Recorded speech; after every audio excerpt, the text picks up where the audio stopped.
नमस्कार, ANB news देख रहे हैं आप और मैं हूं आपके साथ हितेंद्र। पाकिस्तान के पाप का घड़ा भर चुका है, इसी पर चर्चा करेंगे।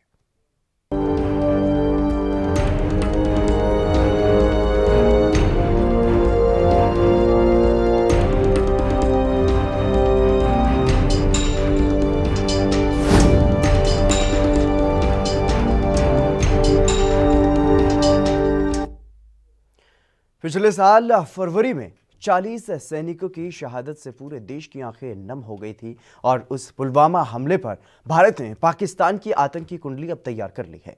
राष्ट्रीय जांच एजेंसी ने मंगलवार को पुलवामा हमले पर अपनी 13,500 से ज्यादा पन्नों की एक चार्जशीट दायर कर दी है और इस चार्जशीट में पाकिस्तान की आतंकी साजिश का पूरा कच्चा चिट्ठा है। चार्जशीट में पाकिस्तान में छिपे बैठे हमले के मास्टरमाइंड जैश-ए-मोहम्मद के सरगना मसूद अजहर समेत 20 आतंकियों को आरोपी बनाया गया है। एफएटीएफ की आंखों में धूल झोंकने के लिए कुछ आतंकवादियों के खिलाफ कार्रवाई करने का दिखावा करने वाला पाकिस्तान क्या मसूद अजहर के खिलाफ कार्रवाई करेगा? क्या वो उसे भारत को न भी सौंपे तो अपने यहां ही सही पुलवामा हमले में उसकी भूमिका की जांच करेगा? ये सवाल इसलिए उठ रहे हैं कि जम्मू कश्मीर के पुलवामा में हुए आतंकवादी हमले के मामले में चार्जशीट में मसूद अजहर का नाम है और राष्ट्रीय जांच एजेंसी एनआईए ने जम्मू की अदालत में मंगलवार को वो चार्जशीट जमा कर दी है और इस चार्जशीट में पुलवामा हमले की तारीफ करते हुए मसूद अजहर के वीडियो और ऑडियो क्लिप्स भी शामिल किए गए हैं। इसमें जैश-ए-मोहम्मद के टेलीग्राम ग्रुप पर पुलवामा हमले के बाद डाला गया वो पोस्ट भी शामिल है जिसमें दावा किया गया है कि 100 हिंदू सैनिकों को मार डाला गया और नष्ट कर दिया गया।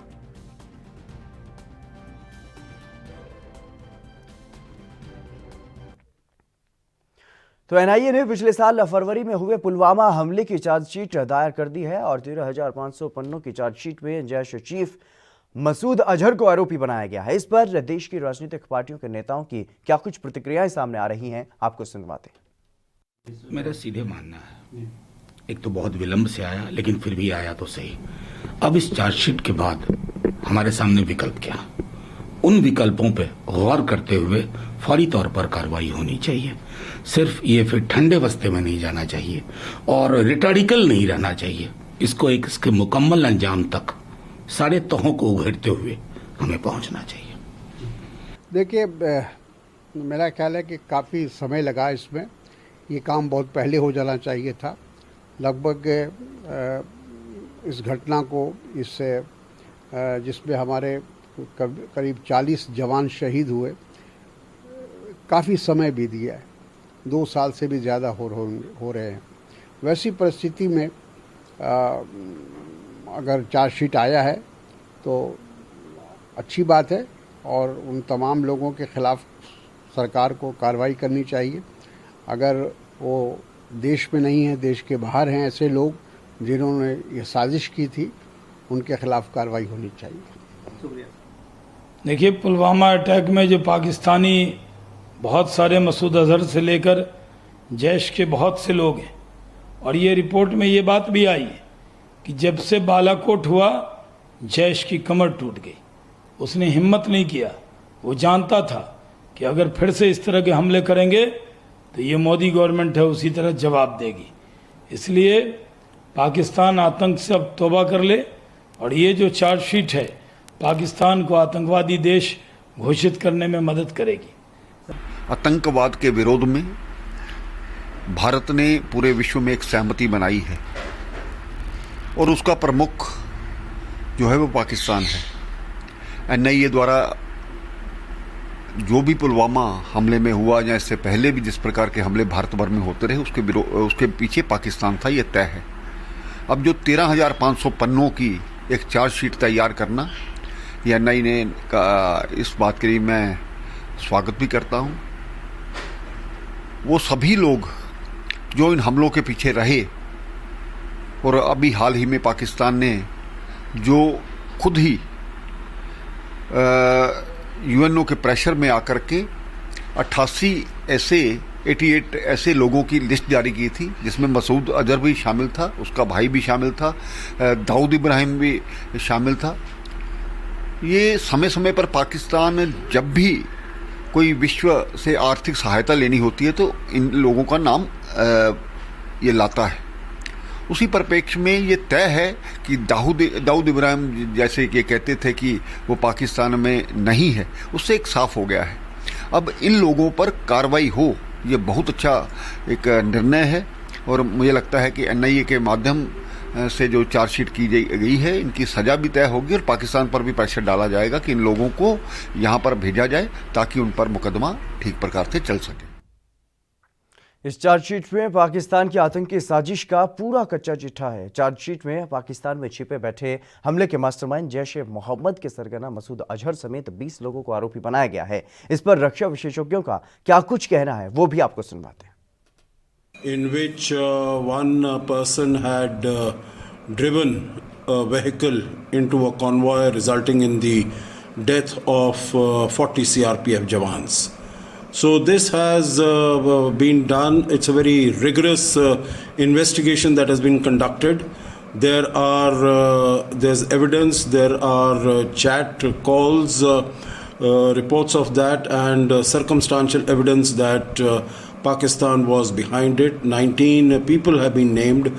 Jaish-e-Mohammed chief Masood Azhar and his brother Asghar are the main accused in this. And now this needs to be taken to its to its final conclusion, to its logical conclusion. But there has been so much of evidence that has been presented in this. So the matter should also be expedited as far as the hearings are concerned. मिली है कि national investigation agency ने 13,500 pages की एक chargesheet Jammu के special court में जायज़ की है, जिसके तहत पुलवामा टेररिस्ट अटैक की पूरी बुनियाद तक जाके उन्होंने उसका एक्सप्लेन किया गया है। ये हमला मसूद अज़हर जो जैश-ए-मोहम्मद के चीफ हैं, उन्होंने इसके लिए प्लानिंग बनाई थी। उसके साथ उनके जो 2 भाई हैं रौफ और अमर, उनका भी इसमें हाथ शामिल है। और जो मेन कॉन्स्पिरेटर है वो उमर फ़ारूक, जो उनका एक नेफ्यू है। पाकिस्तान की तरफ से कई दफ़ा ये कहा गया कि ये फॉल्स फ्लैग ऑपरेशन रहा है, कि ये हिंदुस्तान ने अपने सिपाहियों को करने के लिए ऑपरेशन जायज़ किया। लेकिन जो NIA की चार्जशीट इतनी डिटेल में है, उसमें हर एक पहलू को इतने अच्छी तरह से नापा गया है कि हमें पूरा विश्वास दिलाती है कि किस तरह से ये साजिश पाकिस्तान में जैश-ए-मोहम्मद ने करी थी। और इन दी फॉर्म ऑफ चार्जशीट जो 5,000 पेज की है और बड़े विस्तार से दिखा रही है पाकिस्तान की इन्वॉल्वमेंट पुलवामा हमले में, जिसमें 40 हिंदुस्तानी के सैनिक मार्टिर हुए थे। वो साफ तौर पे कह रहे हैं इसका जो मास्टरमाइंड था वो मसूद अजहर था और उसका भाई रौफ। 20 टेररिस्ट इन्वॉल्व थे, उनके नाम दिए हुए हैं। व्हाट्सएप पे उनकी फ़ोटो, उनके कॉन्वर्सेशन दी हुई है, चैट के ऊपर उनकी चैट कॉन्वर्सेशन दी है, उनकी फ़ोटोग्राफ्स हैं। वो जो एक्सप्लोजिव है उनकी फ़ोटोग्राफ्स हैं। और आखिर में जब सक्सेसफुली ऑपरेशन कैरी आउट हुआ तो मसूद अजहर का कहना कि 100 लोग मारे गए, उनको शाबाश देना, वो भी शामिल है। वो साफ तौर पे दर्शा रहा है कि जो RDX है वो पाकिस्तान में ख़रीदा गया 20 kg था और उसको ट्रेन्स के माध्यम से बैकपैक के अंदर सांबा के रास्ते से हिंदुस्तान में दाखिल किया गया। हिंदुस्तान में 6 लोग थे जिन्होंने उनको हर प्रकार की लॉजिस्टिक सपोर्ट दी, उनका भी नाम भी दिया है और कुछ और टेररिस्ट का वर्णन किया है। ज़्यादातर जो है हिंदुस्तान के साथ इनकाउंटर्स में मारे जा चुके हैं। इससे पाकिस्तान हर प्रकार से बेनकाब हो रहा है। See, the NIA is scheduled to file its charge sheet about the Pulwama attack on the CRPF convoy tomorrow. This is supposed to be a 500 pages long charge sheet, and if you recall the attack, there were 40 CRPF personnel who were killed. The attack was primarily by a car bomb on a CRPF convoy. As a retaliation to this attack, the Indians had launched an air attack on Balakot, which was a training center of Pakistani-sponsored terror group Jaish-e-Mohammed, whose chief is Masood Azhar. Masood Azhar, again, if you recall, was one of the prisoners who was exchanged in the Kandahar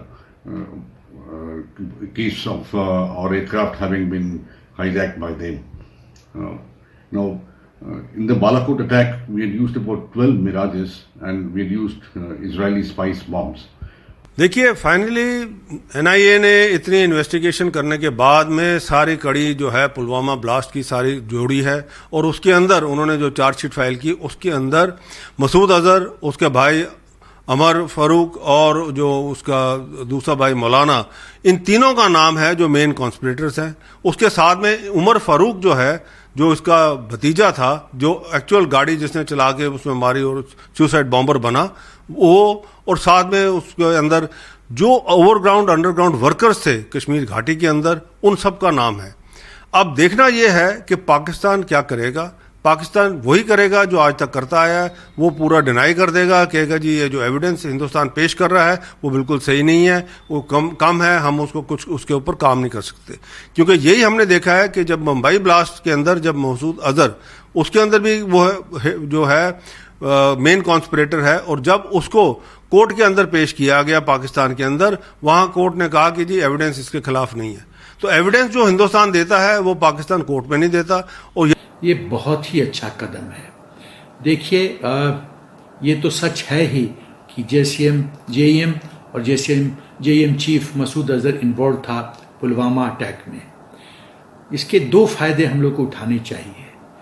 जब ये पूरी तरह से chargesheet file हो जाता है तो इसके प्रूफ जो है वो FATF financial action task force को भी कॉपी दिया जाए, और सन 2021-2022 में हिंदुस्तान एक सदस्य होगा, जो 10 नॉन परमानेंट सदस्यों का समूह होता है UNSC में, उसमें एक सदस्य बन जाएगा टर्म 2021 और 2022 के लिए। वो उपयुक्त समय होगा, उपयोगी समय होगा, जबकि पाकिस्तान को पूरी तरह से हमको कॉर्नर करना चाहिए। हिंदुस्तान को UNSC में मुद्दा उठाना चाहिए। तो पुलवामा में जो हमला हुआ था जिसमें 40 जवान भारत के शहीद हो गए थे, अब इस पूरे मामले पर एनआईए जांच कर रही है, और जो एक चार्जशीट दाखिल की गई है वो काफ़ी लंबी चौड़ी चार्जशीट है। 13,500 से ज़्यादा पन्नों की ये चार्जशीट जो है वो बताई जा रही है, और इसमें पूरी पाकिस्तान की जो आतंकी कुंडली है वो इसमें शामिल है। और जिस तरीके से इस रिपोर्ट में, इस चार्जशीट में ये 20 लोगों को मुख्य आरोपी बनाया गया है, जिनमें से जैश ए मोहम्मद के जो चीफ है मसूद अजहर, उसको और मसूद अजहर के परिवार के 2 सदस्यों को भी इसमें शामिल किया गया है।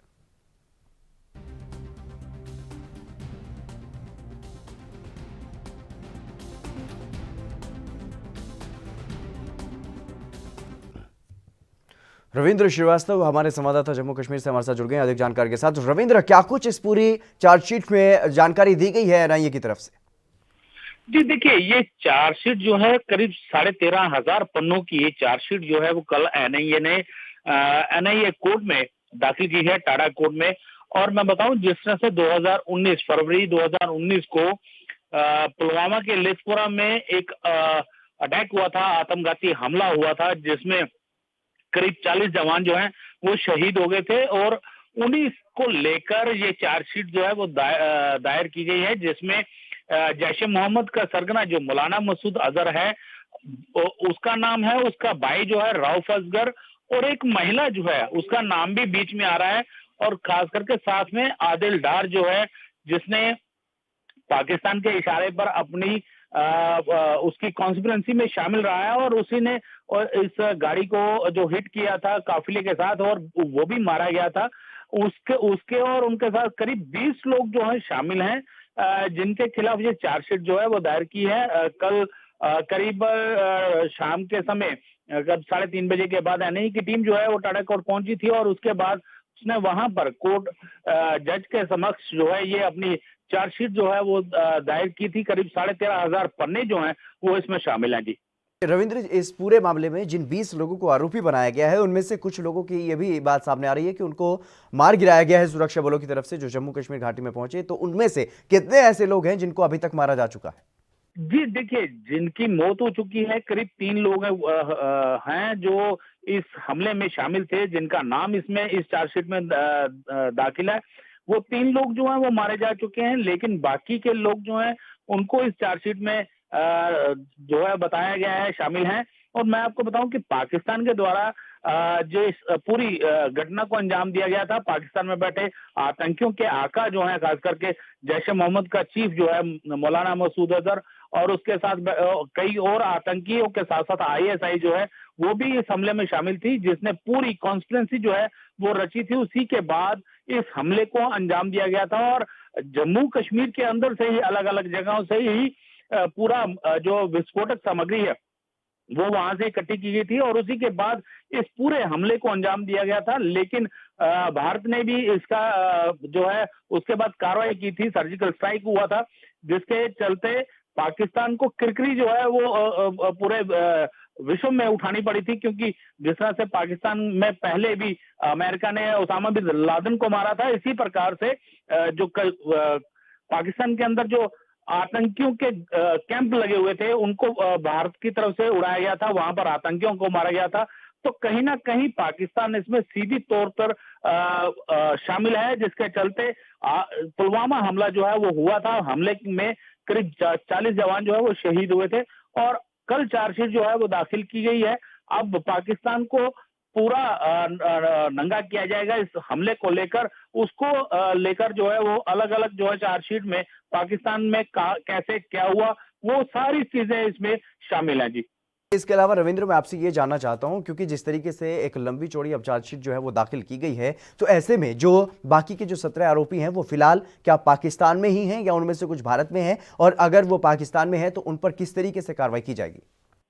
जी देखिए, कुछ लोग तो पाकिस्तान के अंदर हैं, जैसा कि मैंने पहले बताया कि इसमें मौलाना मसूद अजहर और उसका भाई रऊफ जो है जिसका नाम शामिल है वो पाकिस्तान में बैठे हुए हैं, और कुछ जो हैं कश्मीर घाटी के अंदर भी मौजूद है और उनके खिलाफ कार्रवाई जो है जो भी इसके अंदर शामिल है उसके खिलाफ कार्रवाई जरूर होगी, क्योंकि एनआईए ने अपने करीब 1.5 साल का समय लिया है इस चार्जशीट को बनाने में और 13,500 पन्नों की ये चार्जशीट है और अब कहीं ना कहीं कार्रवाई जो है वो जरूर होगी, क्योंकि एनआईए लगातार जब से ये हमला हुआ है अपनी कार्रवाई कर रही थी और कई लोग पकड़े भी गए हैं जो चार्जशीट में शामिल है। एक महिला भी कश्मीर घाटी से है जिसने पूरी लॉजिस्टिक सपोर्ट जो है वो दी थी और इस हमले को अंजाम देने के लिए पूरी जो है हम कहें तो एनआईए की तरफ से जो पूरा खुलासा जो है वो कोर्ट के सामने किया गया है और अब देखना ये होगा कि किस प्रकार से अब कार्रवाई जो है वो होगी। रविंद्र, तमाम जानकारी देने के लिए बहुत बहुत शुक्रिया आपका। तो एक लंबी चौड़ी जो है वो चार्जशीट दाखिल कर दी है एनआईए ने, 13,500 पन्नों की ये चार्जशीट है जिसमें अहम जानकारी दी गई है। और जो पुलवामा में हमला हुआ था, आतंकी हमला जो हुआ था सुरक्षा बलों पर, जिसमें 40 जवान भी शहीद हुए थे, और इसी मामले को लेकर के 20 लोगों को मुख्य आरोपी बनाया गया है, जिसमें जैश चीफ मसूद अजहर का नाम है और मसूद अजहर के भाई का नाम भी है उसमें। और इसके अलावा कई अहम नाम हैं जिनमें से कुछ आतंकी जम्मू कश्मीर घाटी में भी बताए जा रहे हैं और ज़्यादातर लोग जो हैं वो पाकिस्तान में ही हैं। तो पाकिस्तान को जिस तरीके से पूरे विश्व में पाकिस्तान मशहूर है, आतंकिस्तान के नाम से भी पाकिस्तान आतंक को पनाह देने वाला एक देश पूरे विश्व में अब माना जाता है, लेकिन अभी तक आतंकी राष्ट्र पाकिस्तान को घोषित नहीं किया जा चुका है। लेकिन इसके लिए तमाम तैयारियां, तमाम घेराबंदी की जो कोशिशें हैं वो भारत सरकार की तरफ से की जाती रही हैं। और अब एक बार फिर से जो 13,500 पन्नों की जो चार्जशीट दाखिल की गई है एनआईए की तरफ से, वो जो चार्जशीट है वो भी इसमें एक अहम कड़ी साबित होगी।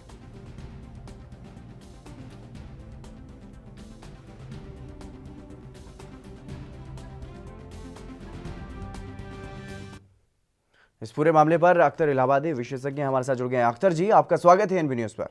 जी धन्यवाद। जी अख्तर जी, किस तरीके से देखते हैं जो एनआईए ने जो चार्जशीट अब दाखिल कर दी है कोर्ट में, तो उससे अब क्या कुछ फर्क पड़ने वाला है पाकिस्तान पर और क्या कुछ भारत सरकार अब आगे करेगी? देखिए हितेंद्र जी, मैं ये कहना चाहूंगा कि ये कदम जो है जो 2008 में मुंबई हमले के बाद उठाया गया भारत सरकार द्वारा जी, ये और भी अगर पहले उठाया गया होता तो शायद ये नौबत नहीं आती जी। तो मैं सिर्फ ये कहना चाहूंगा कि भारत के ऊपर जो भी हमले हुए हैं, चाहे वो कारगिल का मुद्दा हो, मामला हो या मुंबई का ब्लास्ट हो, ये जो आतंकवादी के जो भी ग्रुप, जो भी लोग जुड़े हुए हैं और भारत की पर जो हमले हो रहे हैं, इस पे हम भारत सरकार से कहना चाहेंगे कि ठोस कदम उठाना चाहिए और हमको इनके ऊपर जो भी कार्रवाई, कड़ी से कड़ी कार्रवाई की जाए, उतना ही इनके लिए कम है। जो 20 लोगों का नॉमिनेट हुआ है, वो चाहे अजहर मसूद हो या कोई भी आतंकवादी हो, किसी भी ग्रुप का हो, अगर भारत के ऊपर वो हमला करता है तो भारत को उसको मुंहतोड़ जवाब देना चाहिए। मैं इसका पूरी तरह से समर्थन करता हूँ। जी, इससे पहले अख्तर इलाहाबादी, हमने देखा है कि जब भी एनआईए कोई जांच करती थी किसी भी आतंकी संगठन के खिलाफ, उस आतंकी संगठन के खिलाफ ही पूरा मामला इस तरीके से सामने लाया जाता था। लेकिन जब से एनआईए को विशेष शक्तियां दी गई हैं तो उसमें व्यक्ति विशेष को भी आतंकवादी और आरोपी जो है वो बना करके चार्जशीट में उनका नाम शामिल किया गया है। तो इससे क्या कुछ फायदा भारत सरकार को मिलने वाला है? देखिए कि मैं तो सिर्फ ये कहना चाहूंगा कि अगर कोई आतंकवादी संगठन है, संगठन के में कोई जुड़ा हुआ है, या कोई ऐसा आतंकवादी पकड़ा जाता है जो अपने पूरे संगठन का बयान देता है, उनका तो कहना बिल्कुल, उनको पूरा आतंक, अगर एक आदमी अगर जुर्म करता है, कोई आके आतंक फैलाता है हिंदुस्तान में या हिंदुस्तान के मतलब कहीं भी, जो आतंकवादी संगठन है, आतंकवादी कोई भी आतंकवादी हो, लेकिन अगर उनका साथ कोई देता है, उनसे कोई जुड़ा हुआ है, तो उसके ऊपर भी वही कार्रवाई होना चाहिए जो एक आतंकवादी के ऊपर होनी चाहिए, हो रही है। तो मेरा कहना यह है कि अगर आतंकवाद का कोई साथ दे रहा है, आतंकवाद को कोई बढ़ावा दे रहा है, आतंकवादियों को कोई शरण दे रहा है, तो वो भी आतंकवादी ही कहा जाएगा, क्योंकि उसको पनाह दे रहा है। जी अख्तर, जिस तरीके से भारत सरकार ये चाहती है कि पाकिस्तान को आतंकी राष्ट्र घोषित कराया जाए विश्व स्तर पर, जिसके लिए तमाम कार्रवाई भी भारत सरकार की तरफ से की जा रही है, तो क्या उसमें ये जो चार्जशीट अब दाखिल की गई है एनआईए की तरफ से, ये भी एक महत्वपूर्ण कड़ी साबित होगी? बिल्कुल बिल्कुल, ये महत्वपूर्ण कड़ी साबित होगी। और पाकिस्तान जैसे कि जितने भी मामले आते हैं अभी तक, जहां तक कि पाकिस्तान जो भी आतंकवादियों को शरण देता है, वो चाहे कोई भी जैसे मोहम्मद हो या अजहर मसूद हो या और भी जो भी आतंकवादी संगठन है, अगर वो पाकिस्तान इनको शरण देता है तो इनको पाकिस्तान को बिल्कुल घोषित करवाना चाहिए। मैं इस पे समर्थन करता हूं। और दूसरी बात यह है कि जो हम पाकिस्तान के साथ जो अपने रिश्ते रखते हैं, अपना पड़ोसी देश समझ करके हम जाके पाकिस्तान से हाथ मिलाने की कोशिश करते हैं, और पाकिस्तान हमारे तरफ गलत निगाहें, हरदम नफरत की निगाहों से हिंदुस्तान को देखता है, तो हमें भी उनसे गुरेज करना चाहिए, हमें भी उनसे दूरी बना कर रखनी चाहिए। अगर कोई पड़ोसी हम देश, हमारा भले ही पड़ोसी देश है, लेकिन अगर वो हिंदुस्तान के ऊपर गलत निगाह रखता है, वो चाहे पाकिस्तान हो, चाहे बांग्लादेश हो, चाहे श्रीलंका, कोई भी हो, हमें उसको जो है, हमें उसके ऊपर जो है हमें भी सतर्क रहना चाहिए, और हमें उनके साथ दोस्ती का हाथ बिल्कुल नहीं बढ़ाना चाहिए। जैसे कि बीच में हमारे साथ हमारे देश के नेता और हमारे देश के जो रहनुमा है, वो जाके पाकिस्तान में दोस्ती का हाथ बढ़ाने के लिए हाथ जाके आगे फैलाए थे। ऐसे लोगों के साथ हाथ फैलाना नहीं चाहिए। जो लोग जो है, जो देश हमारे देश की एकता, अखंडता को और हमारे देश के भाईचारे को, हमारे देश में आकर हमारे देश के सैनिकों को जो शहीद करने में, जो हमारे देश के एक नागरिकों को जो कितनी जाने गई, अभी आप कारगिल से देख लीजिएगा, कारगिल के जब से युद्ध हुआ तब से आज तक कारगिल में जो 40-42 लोग जो शहीद हुए थे, उसके बाद से कितने सिविलियन मारे गए, कितने बेगुनाह लोग मारे गए, इसका आखिर कुछ तो होना चाहिए, इस पे क्या कदम उठाना चाहिए, इसका मैं पूरा समर्थन करता हूँ। जी बिल्कुल, तमाम बातचीत करने के लिए आपका बहुत बहुत शुक्रिया अख्तर जी, आप हमारे साथ जुड़े। इसी बीच हमारे साथ हरीश राय, राजनीतिक विश्लेषक हैं, वो भी जुड़ गए हैं। हरीश जी, आपका स्वागत है एनबी न्यूज पर। नमस्कार जी। हरीश जी, आपसे जानना चाहूंगा, जिस तरीके से कुछ विशेषज्ञ ये कह रहे हैं कि काफी लेट ये रिपोर्ट आई है, क्योंकि 1.5 साल लगभग हो चुका है पुलवामा हमले को, तो किस तरीके से देखते हैं जो एनआईए ने जो चार्जशीट दाखिल की है, क्या उसमें काफी देरी हो गई है? नहीं, कोई देरी नहीं हुई। ये मसला ही ऐसा है, इसमें समा बहुत लगता है। इसमें जो एविडेंस है वो इतने डायमेंशंस का था कि उसको एकत्रित करने में बहुत पेनफुल एफर्ट्स लगती हैं। और मैं समझता हूं ये चार्जशीट दाखिल होने से पूरी वर्ल्ड कम्युनिटी को इंडिया ने एक मैसेज दिया है कि किस तरीके से पाकिस्तान की ऑफिशियल ऑर्गन्स हिंदुस्तान में आतंक फैलाने के लिए पूरा रोल अदा करते हैं। और जब ये चार्जशीट इंटरनेशनल फोरम पे शेयर होगी, वहां पे ये एविडेंस शेयर होगा, तो इससे पाकिस्तान जो ऑलरेडी घिरा हुआ है उसकी और मुश्किलें बढ़ेंगी। हरीश जी, जो आतंकी पाकिस्तान में बैठे हैं, क्या उनको इस रिपोर्ट से कोई नुकसान पहुंचेगा? क्या उनको सजा मिल सकेगी? नहीं, देखिए, अगर आप सोचें एकदम सजा मिलेगी, कोई सजा नहीं मिलेगी। लेकिन पाकिस्तान इकोनॉमिकली बहुत पुअर स्टेट में पहुंच चुका है। आज पाकिस्तान की जीडीपी का 130% कर्जा है पाकिस्तान के ऊपर। अभी आपने देखा होगा कि मिडल ईस्ट की कंट्री जो आज तक सऊदी अरेबिया पाकिस्तान का साथ निभाती थी, उसने भी पाकिस्तान से अपना दिया हुआ कर्ज वापस मांगा है और $1 बिलियन वापस देने के लिए पाकिस्तान को चाइना से मांग करके देने पड़े। ये हालात पे आज पाकिस्तान खड़ा है। और जो इंटरनेशनल फोरम पे पेरिस में अब पाकिस्तान की रेगुलर देख हो रही है, इनसे सवाल किए जा रहे हैं कि आप अपनी सरहद से टेररिस्ट को पलखने की इजाजत दे रहे हो, उनको आप उनके ऊपर अंकुश नहीं लगाते। वो बहुत बड़ा इशू है पाकिस्तान के लिए। अभी मजबूर हुआ पाकिस्तान, दाऊद का भी इन्होंने एडमिट करना पड़ा कि वो पाकिस्तान में है। ये सारी चीजें मिलकर के एक बहुत बड़ा इंटरनेशनल प्रेशर पाकिस्तान पे बनेगा और ये प्रेशर का असर होगा। ये डेफिनेटली पाकिस्तान कहीं ना कहीं पकड़ा जाएगा। हरीश जी, तमाम बातचीत करने के लिए बहुत बहुत शुक्रिया आपका। तो कहीं ना कहीं अब पाकिस्तान के लिए एक बड़ी मुसीबत ये एनआईए की जो चार्जशीट है वो बन सकती है और विश्व स्तर पर पाकिस्तान की अब घेराबंदी हो सकती है। और जब विश्व का प्रेशर होगा पाकिस्तान पर तो पाकिस्तान इन आतंकवादियों पर कार्रवाई भी कर सकता है, लेकिन ऐसा अभी तक लगता नहीं है। फिलहाल रुकेंगे एक छोटे से ब्रेक के लिए, जल्द हाजिर होंगे।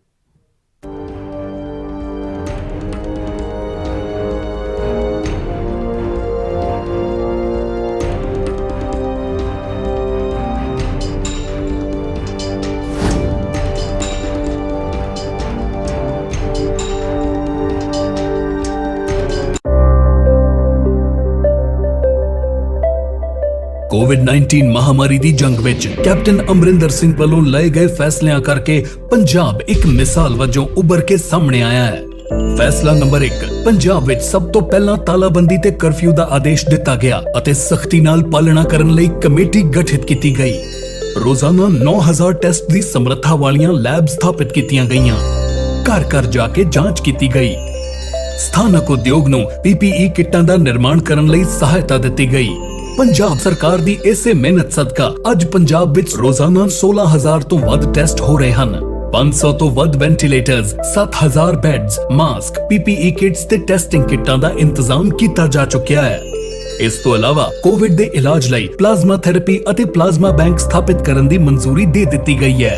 ਪੰਜਾਬ ਦਾ ਕੋਵਿਡ ਸਟੇਟਸ ਅਤੇ ਲੋਕਾਂ ਦੀ ਹਰ ਤਰ੍ਹਾਂ ਦੀ ਮਦਦ ਲਈ ਕੋਵਾ ਐਪ ਅਤੇ ਆਨਲਾਈਨ ਸਿਹਤ ਸੇਵਾਵਾਂ ਲਈ ਈ ਸੰਜੀਵਨੀ ਐਪ ਵੀ ਲਾਂਚ ਕੀਤੀ ਗਈ ਹੈ।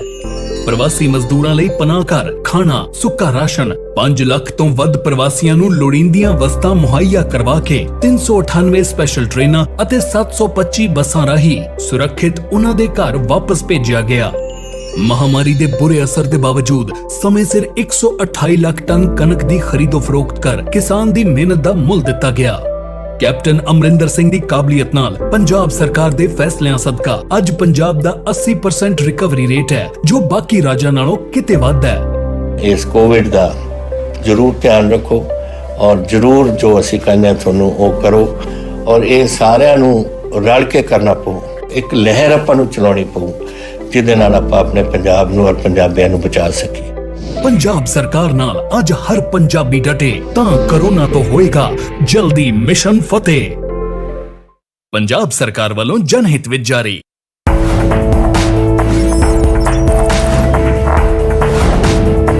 कम ब्रेक और ज्यादा खबरों के साथ देखिए ANP news in channel number पर।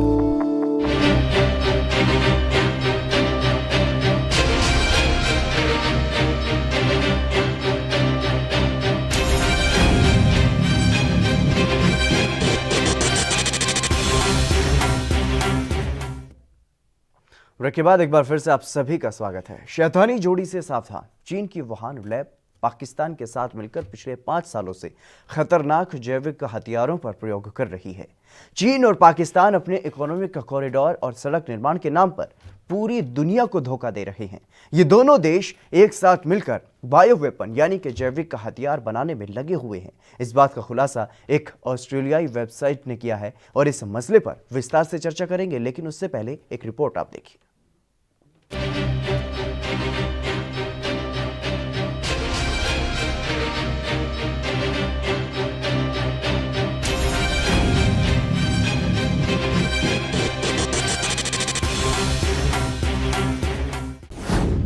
चीन पाकिस्तान नहीं आ रहे अपनी हरकतों से बाज।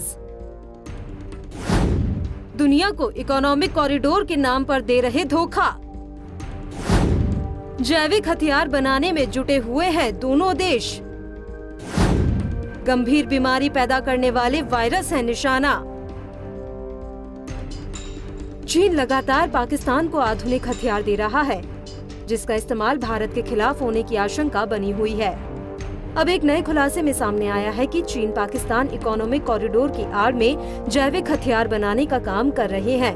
ऑस्ट्रेलिया की एक न्यूज वेबसाइट ने दावा किया है कि ये हथियार बीते 5 सालों से बनाए जा रहे हैं और इस पूरे खेल में कोरोना वायरस के लिए बदनाम वुहान इंस्टीट्यूट ऑफ वायरोलॉजी भी शामिल है। रिपोर्ट के मुताबिक वुहान के लैब को इस पूरे प्रोजेक्ट की जिम्मेदारी सौंपी गई है। इस रिपोर्ट में दावा किया गया है कि वुहान के वैज्ञानिक पाकिस्तान में साल 2015 से ही खतरनाक वायरस पर रिसर्च कर रहे हैं। ये रिसर्च मुख्य तौर पर वायरस को हथियार में बदलने से संबंधित है।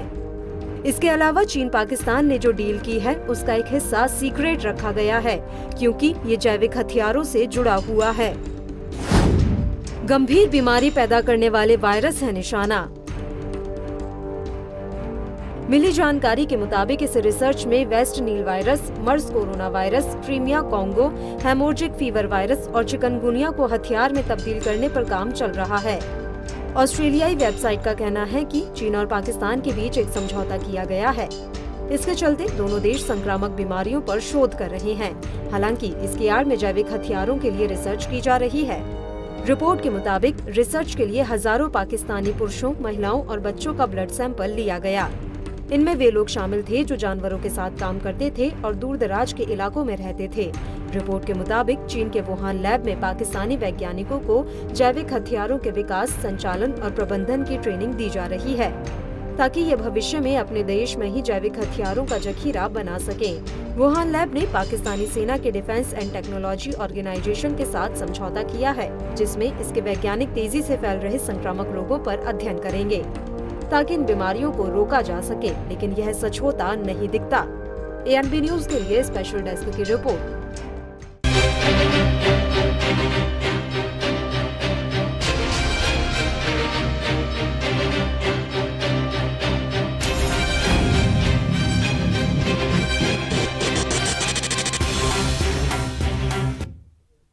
शैतानी जोड़ी से सावधान रहिए, क्योंकि जिस तरीके से पाकिस्तान और चीन के बारे में जो भी पिछले कई सालों से हमने देखा है वो यही देखा है कि चीन और पाकिस्तान मिलकर पूरे विश्व को धोखा दे रहे हैं। जिस तरीके से कोरोना वायरस पर जो संदेह जताया जा रहा था हमसे पहले कि वुहान की लैब में जैविक हथियार बनाने का काम जारी था चीन की तरफ से, लेकिन अब उसमें पाकिस्तान का भी नाम सामने आ रहा है एक रिपोर्ट में। तो इससे यह साबित हो जाता है कि पाकिस्तान और चीन मिलकर पूरे विश्व को धोखा दे रहे हैं और इसीलिए चीन समय समय पर पाकिस्तान को पूरी मदद भी देता रहा है।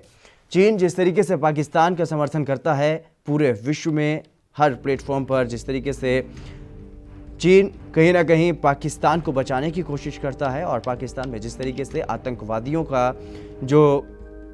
की जो संख्या है वो लगातार बढ़ रही है। और ऐसे में जिस तरीके से अब ये रिपोर्ट आई है इसमें बड़ा खुलासा हुआ है। इससे पहले अमेरिकी राष्ट्रपति डोनाल्ड ट्रंप भी इस बात के बारे में कह चुके हैं कि ये जो बीमारी है ये अपने आप नहीं फैली है, जो कोरोना महामारी पूरे विश्व में अब फिलहाल फैली हुई है, जिससे संक्रमण जो है जिसका पूरे विश्व को परेशान कर रहा है और अमेरिका इससे सबसे ज़्यादा प्रभावित है अभी तक, और भारत भी पूरे विश्व में तीसरे नंबर पर अब पहुंच चुका है जो सबसे ज़्यादा प्रभावित देशों में शामिल है। तो ऐसे में चीन और पाकिस्तान कहीं ना कहीं अपने उनका जो मंसूबा है, जो नापाक मंसूबा है, उसमें कहीं ना कहीं कामयाब होते हुए दिखाई दे रहे हैं। और ऐसे में जिस तरीके से चीन पर पहले ही आरोप लगते रहे हैं, कई देशों ने ये आवाज़ उठाई थी जब ये कोरोना महामारी अस्तित्व में आई, उसके बाद से लगातार ये आवाज़ उठाई गई चीन के खिलाफ कि चीन में जैविक हथियार पर काम चल रहा था और वहीं से वुहान लैब से ये वायरस लीक हुआ है, जिसके बाद ये पूरे विश्व में फैला है।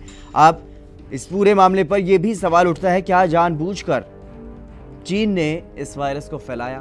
पहले चीन में कुछ इलाकों में इसको फैलाया गया और बाद में चीन में कंट्रोल भी हो गया है। तो ऐसे में अब जो शक की जो सुई है वो चीन पर घूमेगी और इसमें जिस तरीके से पाकिस्तान का नाम भी सामने आ रहा है तो पाकिस्तान और चीन की जो जोड़ी है, जो नापाक जोड़ी है, उस पर सवाल उठना लाजमी है। तो ऐसे में अब ये देखने वाली बात होगी कि अब विश्व स्तर पर जिस तरीके की जो रिपोर्ट्स अब सामने आई है तो इससे क्या कुछ फ़र्क चीन और पाकिस्तान पर पड़ने वाला है, क्योंकि जिस तरीके से लगातार चीन पूरे विश्व में आतंकिस्तान के नाम से मशहूर हो चुका है, लेकिन अभी तक चीन कहीं ना कहीं अपने बाजार की वजह से और विश्व स्तर पर एक सुप्रीम पावर के रूप में उभर रहा है। तो ऐसे में चीन के लिए मुश्किलें इतनी ज़्यादा नहीं हैं, लेकिन जिस तरीके से चीन पर लगातार सभी अब आरोप लगा रहे हैं, सभी देश जो हैं वो कहीं ना कहीं लामबंद जिस तरीके से पाकिस्तान के खिलाफ दिखाई दिए थे पिछले कुछ समय से, ऐसे ही अब चीन के खिलाफ भी पूरा विश्व एक होता हुआ दिखाई दे रहा है। हालांकि चीन के समर्थन में पाकिस्तान है, पाकिस्तान के अलावा नेपाल भी चीन का कहीं ना कहीं अब पिछलग्गू बना हुआ है, लेकिन इसके अलावा पूरे विश्व में कोई भी देश ऐसा नहीं है जो चीन पर सवाल ना उठा रहा हो। और चीन के साथ साथ पाकिस्तान की किरकिरी पूरे देश में जग जाहिर है। जिस तरीके से FATF में भी ग्रे लिस्ट में पाकिस्तान है, तो ऐसे में लगातार आतंकवादियों को पनाह देने के नाम पर बदनाम होने वाला पाकिस्तान पूरे विश्व में घिरा हुआ है, लेकिन अब उसका साथ ही चीन भी इस पूरे मामले पर अब भिड़ता हुआ दिखाई दे रहा है। जिस तरीके से रिपोर्ट जो है वो लगातार सामने आ रही हैं और इससे पहले दावा किया जा चुका है अमेरिका की तरफ से भी कि अमेरिका के पास इस बात के पुख्ता सबूत हैं, वो विश्व स्तर पर चीन को बेनकाब करेगा कि चीन ने कोरोना वायरस महामारी को फैलाया है।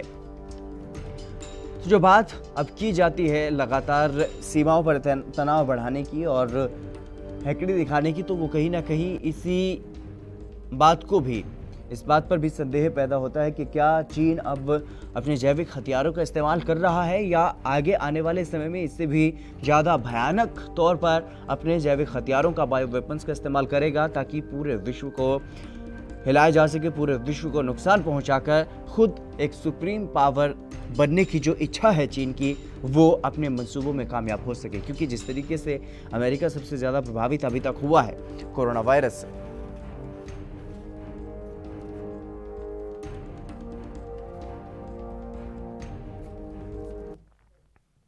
इस खबर पर हमारे साथ अधिक चर्चा करने के लिए रिटायर्ड कर्नल DS ग्रेवाल साहब हमारे साथ जुड़ गए हैं। DS ग्रेवाल साहब, आपका स्वागत है NB न्यूज़ पर। नमस्कार जी। ग्रेवाल साहब, किस तरीके से देखते हैं, जैसे पिछले काफी समय से जब से कोरोना महामारी शुरू हुई थी तब से ही चीन पर यह आरोप लगने शुरू हो गए थे कि चीन ने इस महामारी को फैलाया है, और चीन की वुहान लैब में अब एक जो रिपोर्ट ताजा जो है वो सामने आई है, उसमें यह कहा गया है कि पाकिस्तान और चीन मिलकर जैविक हथियार बनाने पर काम कर रहे हैं पिछले करीब 5 सालों से। ये तो पुरानी खबर है, क्योंकि पहले ऑस्ट्रेलिया के न्यूज़पेपर में आ चुका था।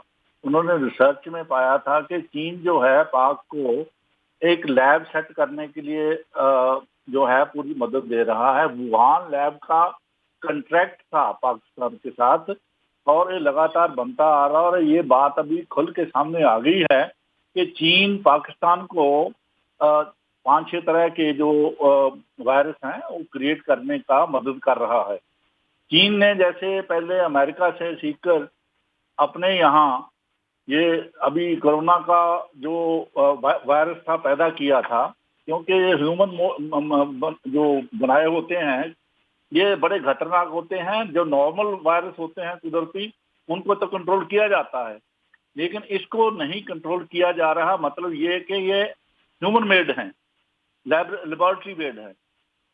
तो यही ये पाकिस्तान को भी उसी हिसाब से ये तैयार कर रहा था कि आगे को अगर भारत पे कोई अगर एक्शन होना तो सीधा पास से वहां से आसानी से हो सके। और ये जो लंबी स्कीम है चीन की, एक ही नहीं है, नए और वायरस भी अभी तैयार किए जा रहे हैं। ये रिपोर्ट आई है सामने। सबसे पहले जब ये ऑस्ट्रेलिया में न्यूज़ छपी थी तो पाकिस्तान ने इनकार कर दिया था कि नहीं, हमारे यहाँ ऐसा कोई भी जैविक हथियार नहीं तैयार हो रहा है।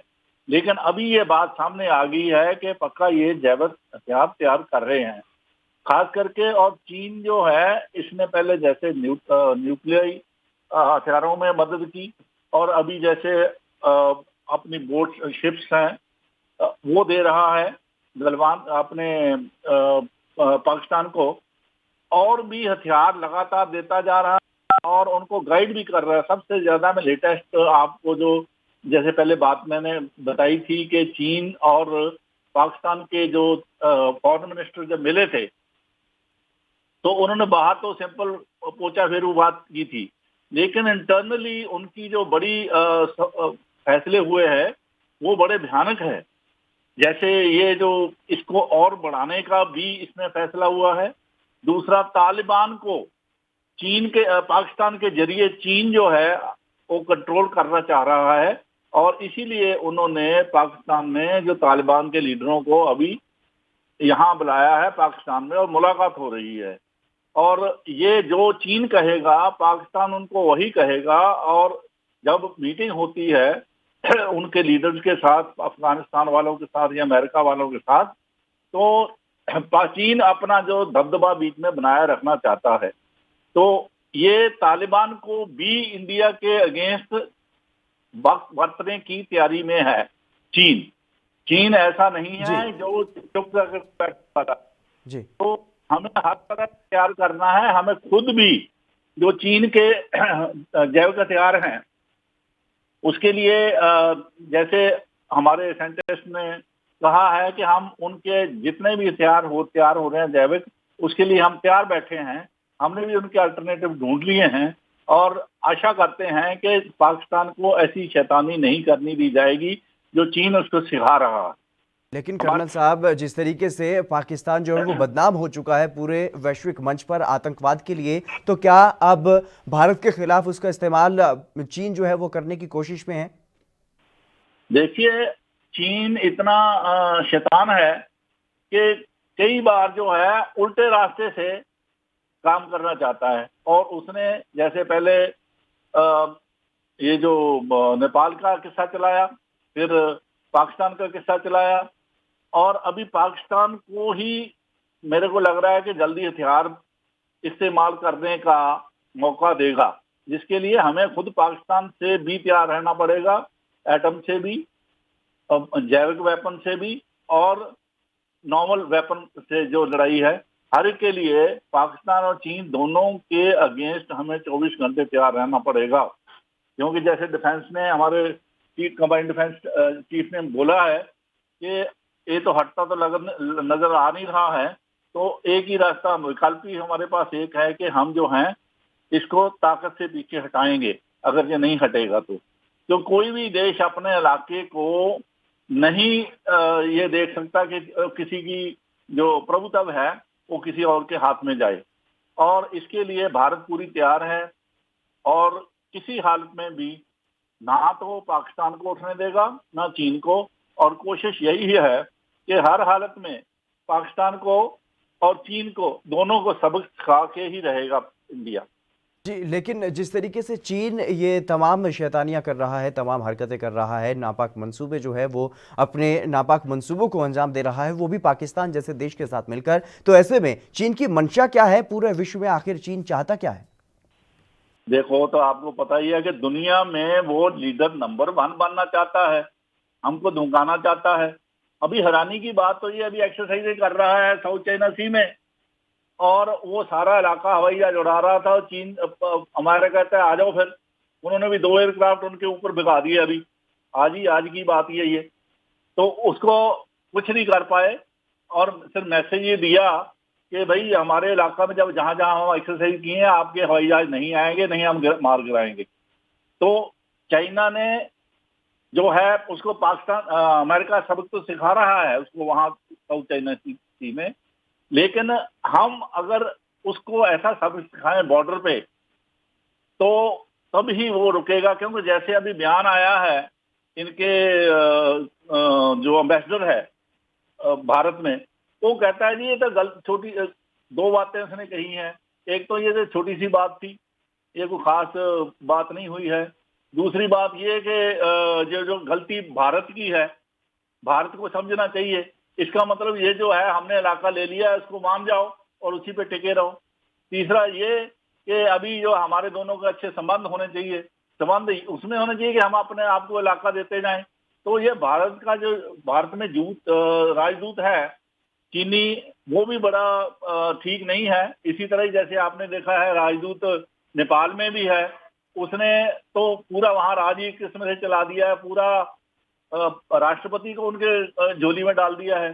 तो इनकी जो है डिप्लोमेटिक लेवल पे भी बड़ी ज्यादा एक्सरसाइज चल रही है और भारत को भी और डिप्लोमेटिक लेवल पे तेज होना पड़ेगा और वैसे ही चीन को जवाब देना पड़ेगा और अपनी जो तैयारियां हैं वो भी करनी पड़ेगी। जैसे हम अभी जो रोड्स हैं, अल्टरनेटिव रूट्स हैं निकाल रहे हैं, जैसे अभी हिमाचल से सीधा रास्ता कारगिल को निकाल रहे हैं, प्लस एक लेह से डायरेक्ट जो है दौलत बेग ओडली से छोटा जो पुराना जो रास्ता है उससे वार फुटिंग पे हम तैयार करने लगे हैं ताकि हमें अल्टरनेटिव तैयार हो जाएं। भारत पूरी तैयारी कर रहा है और तैयार भी ले रहा है और हर हालत में चीन को सबक सिखाने के मूड में है, क्योंकि उनको पता है कि और कोई रास्ता नहीं है, ना पीछे हट रहे हैं, हर बात करते हैं, इसके ऊपर भरोसा नहीं किया जा सकता। 62 में भी उसके ऊपर नहीं भरोसा किया गया, तो अभी कैसे किया जाएगा? तो इसके ऊपर भरोसा करना बेवकूफ़ी होगी। तो हमें अपने आप को इसको सबक सिखाने के लिए हर तरह से तैयार होना रहेगा और दुनिया के जो बड़ी ताकतें हैं उनके साथ मिलजुल के रहना पड़ेगा। अभी जैसे हमारी एक्सरसाइज हो रही है रूस के साथ अभी फरवरी में 25-26 को, तो वो भी इसी एक लिंक के साथ है कि हम रूस को साथ भी अपने लेके चलना चाहते हैं, चाहे उसमें भी पाकिस्तान का उन्होंने साथ मिलाया है, क्योंकि रशिया भी नहीं चाहता कि चीन जो है ऐसे काम करे जिसमें उसकी जो नंबर 1 बनने की इच्छा बढ़ती जाए, क्योंकि वो भी इसको रोकना चाहता है। और अच्छा ये भी हुआ कि नॉर्थ कोरिया में है जैसे जी उन्होंने बहुत चालाकी की है, तो उनका जो किम था उसको पहले तो बीमार किया, अभी फिर कह रहे हैं कि वो कोमा में किया है उसको, और प्रैक्टिकली पावर जो है चीन ने अपने हाथ में ली हुई हैं। तो उसके ये जो मंशा है ना विस्तारवाद की, वो मन से नहीं निकाल रहे। वो जब तक उसको ठेस नहीं पड़ेगी, जूते नहीं पड़ेंगे, तब तक वो मानने वाला नहीं है। और ये भारत ही कर सकता है, दूसरा अमेरिका कर सकता है। कर्नल साहब, जिस तरीके से विस्तारवाद की जो नीति है चीन की, वो उसको बढ़ाने का काम कर रहा है, और आपने जिस तरीके से बताया कि वो सुप्रीम लीडर भी विश्व स्तर पर बनना चाहता है, तो ऐसे में अगर वो जैविक हथियारों का इस्तेमाल करता है तो उसके लिए पूरे विश्व को अब सतर्क होना होगा और पूरे विश्व में ऐसे हमलों की, जो जैविक हमला वो कर सकता है, जो बायो वेपन का इस्तेमाल कर सकता है, उसके लिए पूरे विश्व में क्या कुछ तैयारी है। और भारत की खासतौर पर अगर बात की जाए, क्योंकि भारत पड़ोसी देश है और भारत ऐसे देशों से घिरा हुआ है, नेपाल और पाकिस्तान, जो फिलहाल चीन की गोद में खेल रहे हैं, तो ऐसे में भारत की क्या कुछ तैयारी भारत की तरफ से की जा रही है? भारत के जो साइंटिस्ट हैं उन्होंने तैयारियां की हुई हैं, जैसे उनके बयान भी आज भी आए हैं, पहले भी आए हैं कि हमने जो चीन और पाकिस्तान के जैविक हथियार बन रहे हैं उनके मुकाबले में अपने हथियार भी तैयार कर रहे हैं और उनका जो मुकाबला करने के लिए हम तैयार हैं। हालांकि उन्होंने ये बात नॉर्मली खोली नहीं जाती है, इसलिए ज्यादा खोल के बात नहीं की है, लेकिन उसने साफ कहा है कि हम उनके कोई भी हथियार जो जैविक हथियार है उसको रोक सकते हैं और हम इनको कोई भी इस काबिल नहीं होने देंगे कि हमें कोई नुकसान पहुंचाए। कर्नल साहब, जैविक हथियारों को जिस तरीके से इस्तेमाल किया जाता है, ऐसी जो जानकारी निकल करके सामने आ रही है कि जिस तरीके से कोरोना वायरस का संक्रमण फैल रहा है, भारत में भी लगातार कोरोना का संक्रमण फैल रहा है। भारत दुनिया में ऐसा तीसरा देश है जहां पर सबसे ज्यादा कोरोना का संक्रमण फैल चुका है। तो ऐसे में अगर इस तरीके की बीमारियां भारत में फैलाई जाएंगी तो उनसे निपटने के लिए अभी तक अगर कोरोना से नहीं निपटने में कोई महत्वपूर्ण कड़ी हमारे सामने आई है, तो जो बाकी हथियार होंगे, जो बाकी की और बीमारियां अगर चीन या पाकिस्तान की तरफ से फैलाई जाती हैं, तो उनसे कैसे निपटेंगे? जी, 2 तरह की जैविक बीमारियां हैं। एक तो जैसे एंथ्रेक्स है और दूसरी बीमारी है जैसे अभी वायरल हो रहा है हमें आम लोगों को बहुत। ये सब कहीं ना कहीं ये वायरस की बीमारियां हैं। ये वायरस बीमारी इसलिए इनका इलाज अवेलेबल इसलिए है क्योंकि एक कुदरती वायरस हैं जिनको इस्तेमाल किया जाता है, लेकिन जो मैन मेड लेबोरेटरी में से क्रिएट किए जाते हैं वो अभी तक चाइना ने अपने आप भी नहीं, वो अमेरिका का head of the university biological department, उसने आके इनको मदद की थी, तभी उन्होंने ये वायरस जो है तैयार किया है। हालांकि चीन भी और ऐसे ही वायरस जो है लेबोरेटरी के बने हुए वो क्रिएट करने की कोशिश में है। जो हो सकता है वो वैसे चीन को, पाकिस्तान को भी दे सकता है, लेकिन अभी जो है जिस तरह से चीन की दुनिया भर में बदनामी हो रही है, चीन नहीं चाहेगा कि इस बायो वेपन को और बढ़ाए, क्योंकि उसने नुकसान उसका अपना भी हुआ। अभी दोबारा फिर वहां उठ खड़ा हुआ है कोरोना।